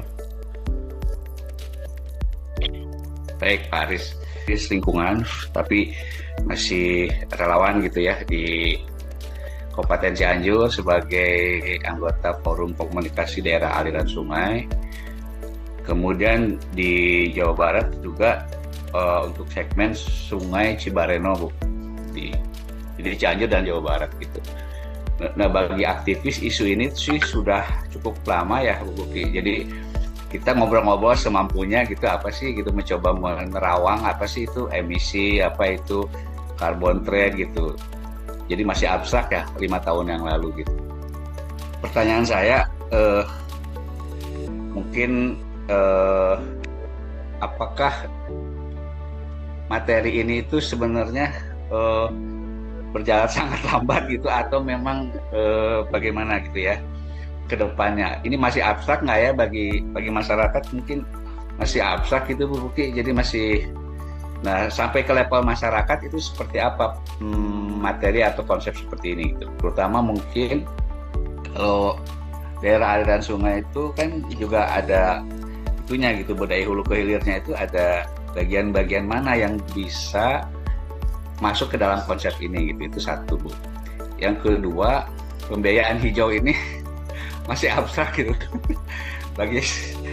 Jadi saya menceritakan ke masyarakat pembiayaan hijau. Nah, ini sebenarnya levelnya udah bisa nggak dipahami sampai ke masyarakat gitu Bu, konsep ini gitu. Tuh kalaupun sudah ada, bagaimana kita cara mengajarkannya gitu Bu. Jadi yang saya hadapin itu kalau relawan sih ya masyarakat lah gitu ya. Kalau Bu Kuki, Pak Aris mungkin levelnya regulasi misalnya gitu. Kita bagi-bagi tugas gitu. Nah, ini maksud saya sih bagaimana ini apa itu footprint apa itu proklim aja Bu. Program LH itu banyak yang nggak ngerti, jadi pada males gitu masyarakat. Boro-boro ada emisinya gitu. Emisi itu apa Bu gitu. Nah, itu maksud saya mungkin ya, apakah memang hak kita ini harus mengerjakan ini tuh sambil berlari sambil pakai sepatu atau memang slowly gitu. Nah, itu mungkin Bu, kita butuh tools yang bisa mengajarkan kepada masyarakat sekaligus yang menjadi daya tarik bagi masyarakat. Saya bagian masyarakat ya, jadi ada nggak tools atau mungkin pengajaran atau apa begitu. Terima kasih Bu. Oh ya, terima kasih Pak Iman ya, lebih ke sosialisasi dan edukasi ya. Monggo Bu. Ya. Kira seperti apa Bu? Biar easy di masyarakat Bu ya. Iya, ini emang paling susah sih ya. Karena yang menurut saya repot ini karena si isunya itu juga kompleks dan kalau menurut saya harus diterjemahkan ke yang betul-betul sehari-hari gitu. Jadi kalau menurut saya Kang Iman ya, Kang Iman mungkin perlu dibuat yang memang langsung tiap hari dirasakan masyarakat ya gitu. Jadi kalau misalnya sekarang bicara soal pembiayaan hijau, rasanya memang jauh banget gitu ya sama masyarakat gitu. Apalagi kalau kita bicara masyarakat yang langsung di lokal, di desa atau di ini ya, mungkin bisa dipikirkannya gimana nih caranya menghimpun dana di masyarakat sendiri justru gitu. Jadi mesti dicari isu-isu yang memang benar-benar sama masyarakat, karena kalau saya pribadi melihat misalnya nih yang barusan saya sampaikan gitu, isunya si carbon market ini gitu, saya sih melihat kalau terus terang ini untuk masyarakat tuh terlalu berat sih Kang.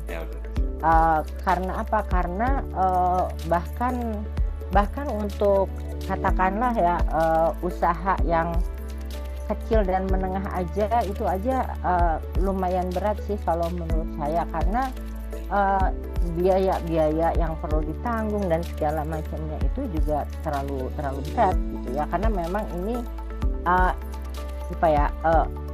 mereka mengarahnya gitu, menyasarnya tuh untuk yang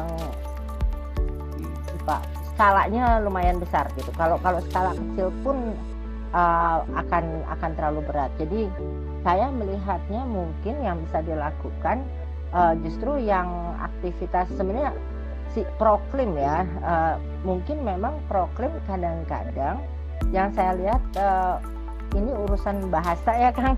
Artinya bahasanya kadang-kadang kita menerjemahkan bahasa yang agak susahnya tuh gini ya, terminologi yang digunakan di isu iklim ini kan emang susah itu menurunkan menjadi kata-kata yang dipakai tiap hari gitu ya.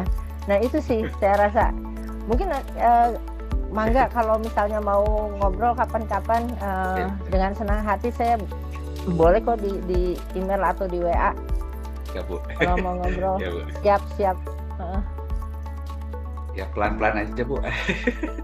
Iya, soalnya kalau saya melihatnya gini, karena sebetulnya di masyarakat itu banyak banget ya yang bisa dilakukan, dan bukan cuma bisa, sebenarnya udah banyak yang dilakukan gitu. Tapi kan selama ini tidak dilihat sebagai aksi iklim, karena itu udah keseharian mereka gitu loh. Tapi jadi nggak dianggap gitu. Padahal itu kalau kita runut lagi gitu itu banyak gitu. Nah ini yang sebetulnya apa ya, wisdom lokal ini yang jangan-jangan gitu Kang, ini bisa dibantu untuk diangkat dan justru dikampanyekan gitu ya. Ini banyak loh kayak gini, nggak ada yang pernah nganggep aja gitu. Oke, sebetulnya Pak Iman. Sebenarnya gini, Pak Aris, Bu Kuki, masyarakat itu siap gerak ya. Cuman bagaimana nih scholar ini bisa menerjemahkan, membimbing tahapan demi tahapan. Karena sekarang juga KLH itu kan menelurkan konsep PJLH itu ya Bu ya. Jadi apa tuh PJLH itu pembiayaan lingkungan hidup gitu. Itu ke air gitu. Ke air mereka menanam pohon di hulu, kemudian yang di tengah sama di hilir itu kita minta jasa pemeliharaannya itu ke perusahaan-perusahaan yang mengambil air misalnya gitu. Nah, jenis-jenis pengambilan airnya seperti apa? Nah, itu juga masih terus mencari gitu ya. Di Cianjur sih sudah mulai ada beberapa, misalnya PT Aqua itu udah mulai membayarkan masyarakat itu memelihara pohon atau menanam pohon yang kalau udah ada dipeliharanya, kemudian untuk menangkap airnya pakai biopori gitu Bu, sumur resapan. Nah, sementara yang udah ada pohonnya, kemarin dari masyarakat mungkin mereka juga belajar sendiri, Pak, pohon yang udah ada bisa nggak kita pelihara, tapi untuk trading karbonnya gimana prosesnya gitu. Aduh, kata saya masih abstrak, kata saya pelajari aja, mulai aja dari yang kan daerah aliran sungai itu kan ada yang lebat pohonnya, ada yang gundul ditanemin gitu. Nah, masyarakat itu sebenarnya mau kerja gitu, mau kerja untuk menjaga lingkungannya, apalagi dengan isu yang sekarang gitu ya, kejadian-kejadian di kita sendiri gitu ya. Nah, itu mungkin yang sederhana itu Bu Kuki yang kita butuh, masyarakat kita memanut ya gitu. Yang penting kejelasan aturan, kemudian bisa dipahami oleh masyarakat dengan bahasa mereka gitu. Bahasa tadi lokal tadi gitu, lokal di Jawa Barat bahasanya ini gitu, lokal di Sulawesi mungkin beda bahasanya gitu. Mungkin tadi literasi, edukasi, dan mulai bergerak yang mulai yang dari sederhana gitu seperti apa gitu. Itu mungkin Bu ya butuh lanjutan Pak Aris. Siap Pak Iman. Itu secara garis besar tadi sudah disampaikan Bu Kuki bahwa mungkin lebih ke edukasinya Pak Iman ya, mungkin bahasanya lebih down to earth atau ya, metode sharing ya antara CSR dari company atau dari pembiayaan lain ya. Tapi overall memang polusinya memang bertahap ini Pak Iman, yang carbon trade dan sebagainya. Karena kan memang banyak pihak yang akan tersenggol ya Pak Iman ya. Apalagi kalau tadi buku dari batu bara tiba-tiba di close PLTU-nya, itu kan agak berat ya, karena orang sudah investasi long term gitu Pak Iman kalau skala besarnya. Saya rasa ya ikhtiarnya sudah bagus nih Pak Iman dan Bu Kuki. Dan nanti mohon izin Bu Kuki ya, nanti kalau Pak Iman butuh email atau nomor HP bisa di-share dari panitia ya. Oke, mungkin kita satu pertanyaan lagi nih Pak Iman ya dari yang lain sebelum kita kembalikan ke host, karena kami rasa dari penjelasan Bu Kuki sudah detail dan paparan juga nanti bisa kita sharing ya. Ya, Bapak Ibu yang belum absen bisa absen juga, nanti yang mau punya sertifikat bisa kita sharing. Nah, satu pertanyaan lagi dari Bapak Ibu semua. Jika ada yang ingin bertanya terkait tema kita kali ini ya, silakan Bapak Ibu yang ingin bertanya. Dari kolom chat saya lihat belum ada pertanyaan juga, tapi prefer yang langsung resen ya biar kita saling discuss ya.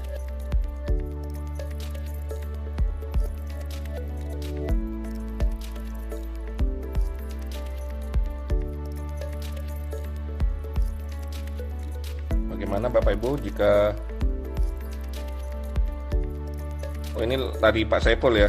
Boleh langsung saja Pak Saiful. Ya, terima kasih Pak Aris. Bu Kuki izin nanya, mungkin kira-kira apa ya langkah awal bagi pemerintah daerah kalau mau menseriusi gitu ya terkait dengan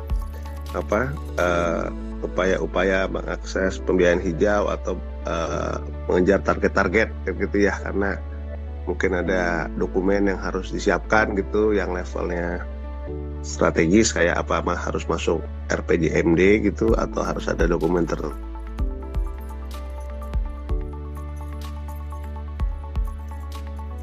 gitu. Terima kasih Mas Saiful.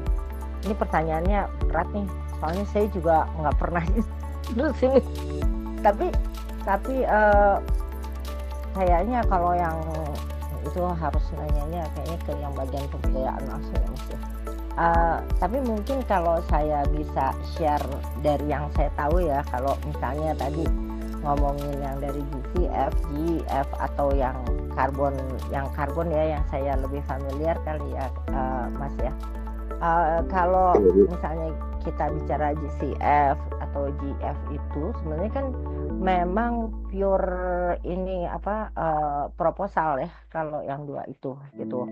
Jadi memang yang diperlukan ya membangun proposalnya gitu. Nah, dan dengan membangun proposal itu biasanya, dan kelemahan kita nih barangkali ya kalau saya boleh share juga, Indonesia ini sebenarnya punya peluang dan potensi itu lumayan banyak, lumayan besar gitu. Tapi rasanya tuh kita tuh dapat pendanaan dan benar-benar dapat dananya tuh relatif limited gitu ya, karena kelihatannya kita selalu kalah di proposalnya gitu Mas. Kelihatannya kita memang perlu kemampuan tambahan nih, kayaknya Mas Saiful dan teman-teman yang jago nih bikin proposalnya gitu ya, gimana membuat proposal yang betul-betul bisa menyampaikan apa yang kita inginkan, tapi juga benar-benar bisa kena gitu di apa yang istilahnya di kotaknya mereka gitu, kotak pendanaannya mereka gitu. Ini kayaknya kita sering banget gitu miss Mas, karena kalau saya lihat sering kita tuh dari Indonesia gitu ya, termasuk juga dari beberapa pemerintah daerah menyampaikan usulan gitu ya untuk mengakses pendanaan ini, terus kalah gitu sama dari beberapa negara lain gitu. Dan sebenarnya kalau dilihat, sebenarnya kalau menurut saya gitu, ini sebenarnya kita tuh lebih kalau menurut saya lebih pas gitu ya untuk didanai. Ini sih kalau kayak gini aja ya, kenapa juga mereka yang kalau buat saya dalam tanda petik ecek-ecek gini gitu ya gitu. Nah kayak gitu ya. Jadi mungkin kurang ke yang miss gitu, yang menurut saya kita perlu mungkin justru di sini ya, karena teman-teman alumni ini kan punya kekuatan di sini untuk ngedorong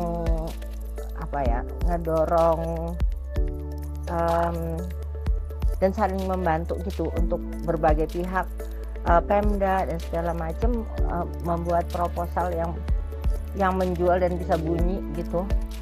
Karena itu yang kita sering banget miss gitu. Saya nggak tahu, barangkali di sini ada teman-teman dari kementerian yang juga punya pengalaman terkait itu gitu Kang. Ini ada, saya lihat ada, mau nyebut nggak ya, ada Mbak Anggi ini dari Bappenas kayaknya punya pengalaman banyak lah soal ini gitu ya. Nah terus kalau misalnya untuk yang akses kayak yang lain-lain itu kadang juga kita tuh yang suka punya ide dadakan gitu ya Mas. Jadi tiba-tiba kita oke, sekarang nih kita ini yuk kita bikin project kayak yang nggak nggak terencana gitu, sehingga kayak one off gitu. Nah ini juga mungkin yang menurut saya jadi kadang yang jadi nggak tercermin juga ya mungkin ya di proposalnya gitu. Kalau menurut saya itu sih gitu. Jadi kalau tahapan-tahapannya itu kan sebenarnya bisa relatif clear sih di ininya ya gitu, di masing-masing sih pembiayaan itu gitu ya. Itu sih kalau menurut saya. Jadi kadang-kadang di kita menurut saya yang kurang itu justru adalah konsistensi dan kurang istiqomah kayaknya gitu. Mungkin itu ya. Mudah-mudahan ngejawab loh. Ya, makasih Mbak Kuki. Terima kasih Bu Kuki. Ini ada satu pertanyaan lagi Bu, mau dijawab langsung atau nanti di email Bu? Ini pertanyaannya mungkin dari chat apa bagaimana Bu? Saya belum lihat, sebentar. Apakah pertanyaannya? Boleh aja. Atau dari Pak Iskandar, bisa langsung saja Pak Iskandar.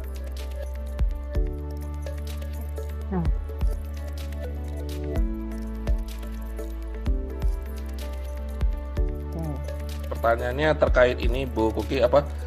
Dengan pengolahan sampah, contoh dari plastik menjadi karbon aktif, lalu dari waste organik menjadi gas LPG itu masuk bisa menjadi produk carbon trade. Ini sebenarnya nggak ada tanda tanya sih Bu, apa mungkin? Oke. Ya. Ya sebetulnya kalau jadi ini tadi kayaknya saya ada satu yang saya terlupa sampaikan. Pada dasarnya sih apakah bisa menjadi project karbon atau tidak? Iya betul. Ya itu satu adalah yang diperlukan itu adalah metodologi gitu. Jadi tadi ini kayaknya saya miss deh, saya belum sampaikan. Untuk bisa menghitung itu perlu ada metodologinya gitu. Nah sekarang yang perlu dicek pertama tentunya adalah apakah metodologinya sudah ada atau belum gitu ya. Kalau metodologinya sudah ada, bisa dicek apakah sudah sesuai. Kalau misalnya belum sesuai, sebetulnya bisa nanti dilakukan modifikasi dari metodologi itu pasti ada proses dan segala macam. Seandainya belum ada metodologi, bisa kita mengusulkan metodologi baru gitu. Dan ini yang biasanya memang akan perlu waktu, perlu sumber daya dan segala macam gitu. Jadi tetap dimungkinkan karena selama prinsipnya sih gini sebetulnya ya, selama apa yang kita usulkan itu akan menurunkan emisi dibandingkan kondisi awal gitu. Kan konsepnya itu ya, selama usulan kita ini akan menurunkan emisi dibandingkan kondisi awalnya, dia itu bisa menjadi proyek karbon.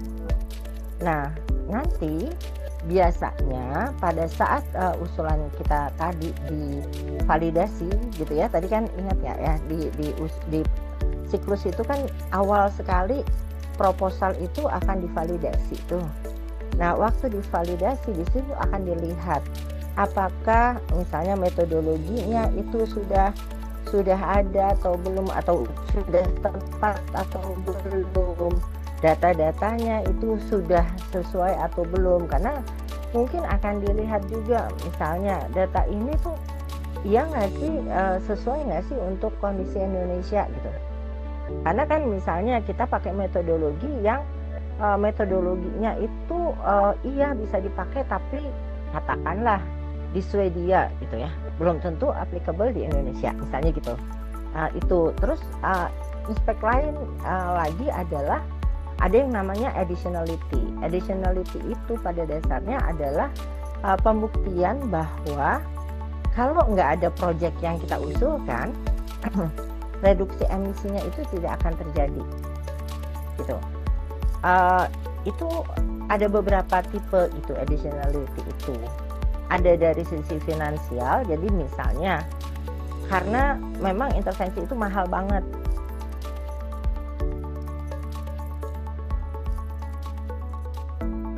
Sehingga kalau harus ngebiayain sendiri itu nggak akan balik modal kasarnya gitu ya. Karena kalau pakai proyek, kalau ini jadi proyek karbon, kita berhitung nanti ada penurunan emisi yang sekian banyak. Terus kalau dia dijual dengan harga X, maka akan ada return gitu kan. Dan itu akan membantu pengembalian dana kita gitu. Kayak gitu, itu satu. Atau misalnya yang lain, karena kalau misalnya nggak ada proyek ini, teknologi tipe gini nggak akan pernah masuk ke negara kita. Misalnya gitu ya. Yang kayak gitu-gitu. Jadi ada beberapa hal yang nanti juga perlu disampaikan gitu di proposal kita. Jadi ini makanya tadi saya sampaikan kalau untuk ke masyarakat, langsung implementasi di masyarakat itu memang terlalu berat sih kalau menurut saya gitu. Jadi memang perlu juga yang udah punya ya modal dulu gitu ya, karena ada kebutuhan itu. Mungkin itu Pak. Iya. Baik, kami rasa sudah terjawab ya Pak Iskandar atas pertanyaannya oleh Bu Kuki. Mungkin ini Bu, terakhir Bu sebelum kita close acara kita pagi kali ini, sharing session kita kali ini. Dari Bu Kuki kira-kira ada wish nggak Bu dengan tema kita kali ini, harapannya buat Indonesia atau buat Bapak Ibu semua yang hadir di sini, harapan dari Bu Kuki seperti apa Bu sebelum kita serahkan ke host Bu. Terima kasih Bu. Ya karena ini saya yakin kan teman-teman di sini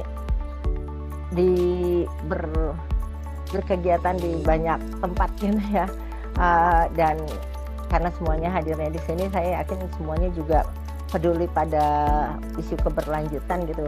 Kalau saya sih ngelihatnya ya kita di tempat kita masing-masing lah, semaksimal mungkin kita lakukan yang kita bisa gitu ya, dan menurut saya pasti bisa gitu ya. Nggak apa-apa lah kecil-kecil bagiannya, kalau semuanya dikumpulin kan juga lama-lama besar gitu ya, karena rasanya nggak mungkin juga gitu kita ngerjain sesuatu yang langsung besar dengan segala macam tantangan yang ada sekarang ini gitu. Jadi terima kasih banget karena teman-teman udah ngundang saya dan ngasih kesempatan untuk sharing ini. Mungkin itu sih, makasih. Ya, terima kasih Bu Kuki Sujahmun ya atas outstanding presentasi dan diskusinya Bu Kuki ya. Banyak pihak yang terlibat di sini, tadi dari stakeholder juga ada, dari masyarakat juga ada. Dan ini inisiatif yang baik sekali dari Ikatan Alumni ITB untuk bersama kita pada akhir pekan kali ini dengan sesuatu hal yang berilmu dan berkelanjutan. Dan kami juga tak lupa memberikan terima kasih ke Bu Citra yang tadi telah memberikan kata sambutan. Harapan kami mungkin ke depannya banyak kolaborasi lagi ya dari agenda-agenda yang mungkin akan disampaikan nanti oleh host. Sekali lagi saya selaku moderator mengucapkan terima kasih sekali Bu Kuki atas kesempatannya. Mungkin Bapak Ibu semua bisa beri aplaus ya di tempatnya masing-masing atas kesediaan waktu beliau. Terima kasih Bu Citra. Dan sebagai moderator saya akan serahkan langsung ini ke host ya, Bu Najwa. Silakan Bu Najwa.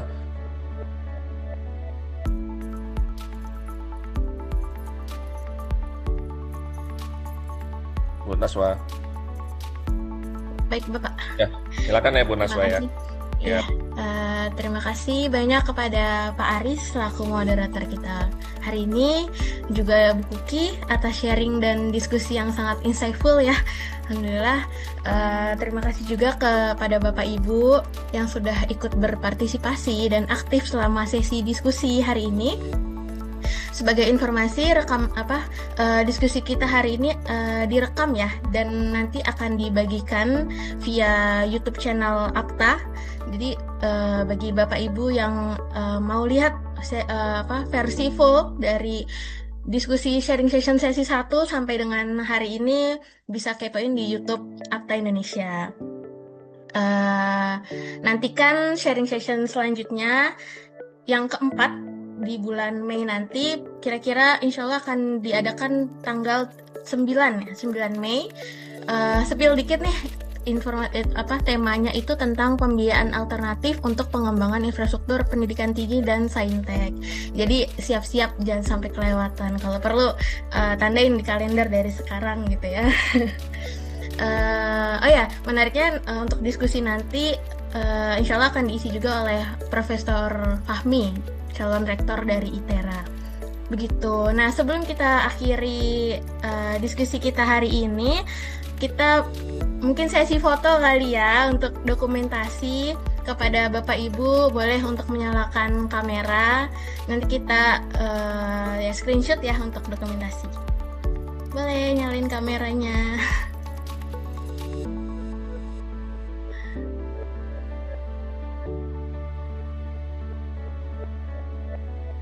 Udah siap?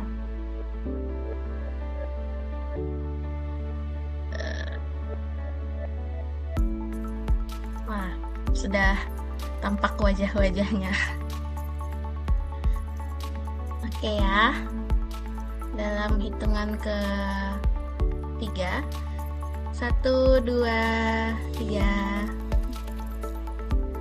Lagi ya? 2 kali. 1, 2, senyum. Baik. Oke. Terima kasih Bapak Ibu